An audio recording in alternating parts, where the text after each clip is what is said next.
যমুনা নদীতে গোসল করতে নেমে নিখোঁজ 2 শিশু। 4 ঘণ্টা পেরিয়েও মেলেনি কোনো সন্ধান।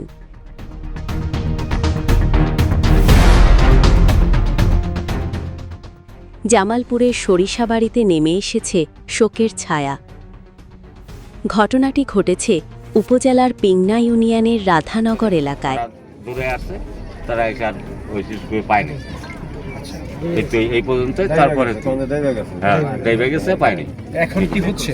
এখন আপনার ওই যে সংবাদ হইতে হইতে নিখোঁজ শিশু দুজনের বয়স মাত্র 7 বছর। তারা হল ফিরোজের ছেলে ইসমাইল এবং শামীমের ছেলে ওসমান গনি। স্থানীয়দের ভাষ্য অনুযায়ী আজ দুপুর আনুমানিক 1টার দিকে বাড়ির পাশের যমুনা নদীতে গোসল করতে নামে 2 শিশু।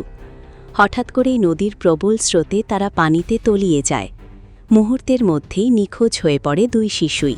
নদীতে পড়ছে দুইজন, নদীতে পড়ছে এর ভিতরে একজন আমার মামাতো ভাই, আপন মামাতো ভাই।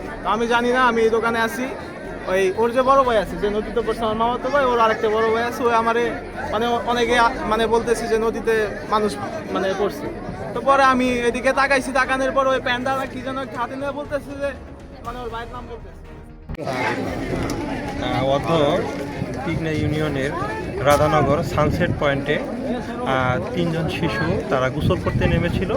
ইতিমধ্যে একজন শিশু গোসল শেষ করে বাড়িতে ফিরলেও 2জন শিশু এখনও নিখোঁজ রয়েছে। 8 বছর বয়স ওসমান গনি। এখানে দুপুরে একটা দিয়ে গোসল করতে নামছিল। ওনাদেরকে আমি ডাকে একবার নদীতে উড়েছি। আমি চলে যাওয়ার পরে ওনারা আবার নামার পর ঘটনাটি ঘটেছে। আমরা কয়েকজন বন্ধু মিলে নদীতে এসে ডুব পেরে জাল দিয়ে অনেকভাবে চেষ্টা করেছি। এলাকাবাসীরা জানান, স্রোত ছিল অত্যন্ত বেশি। কিছু বুঝে ওঠার আগেই শিশু দুজন চোখের সামনে হারিয়ে যায়। এরপর শুরু হয় খোঁজাখুঁজি, কিন্তু কোনো সন্ধান মেলেনি। খবর পেয়ে দ্রুত ঘটনাস্থলে পৌঁছে ফায়ার সার্ভিসের ডুবুরি দল। একজন কর্মকর্তা জানান, আমরা দ্রুত উদ্ধার অভিযান শুরু করেছি, তবে নদীর স্রোত বেশি থাকায় কিছুটা বেগ পেতে হচ্ছে।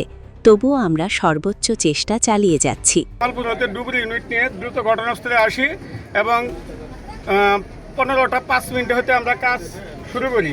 এখনও আমাদের উদ্ধার কাজ চলমান রয়েছে। বাচ্চাদের এখনও সন্ধান পাওয়া যায়নি। যতক্ষণ সন্ধান না পাওয়া যায় ততক্ষণ আমাদের উদ্ধার কাজ অব্যাহত থাকবে। ঘটনার পর টানা 4 ঘণ্টা পেরিয়ে গেলেও এখনও পর্যন্ত নিখোঁজ 2 শিশুর কোনো সন্ধান পাওয়া যায়নি। এদিকে শিশুদের পরিবারের আহাজারিতে ভারী হয়ে উঠেছে পুরো এলাকা। রাধানগরে নেমে এসেছে শোকের নীরবতা। চলছে উদ্ধার অভিযান, অপেক্ষা শুধু একটি খবরের। নতুন কোনো আপডেট পাওয়া মাত্রই জানানো হবে। আমাদের সাথেই থাকুন। ফায়ার সার্ভিসের ডুবুরি দল আসে এবং তারা উদ্ধার কাজ এখনো চলমান আছে, আপনারা প্রত্যক্ষ করেছেন। আর এখনো আইন শৃঙ্খলা পরিস্থিতি মোটামুটি স্বাভাবিক আছে। ধন্যবাদ।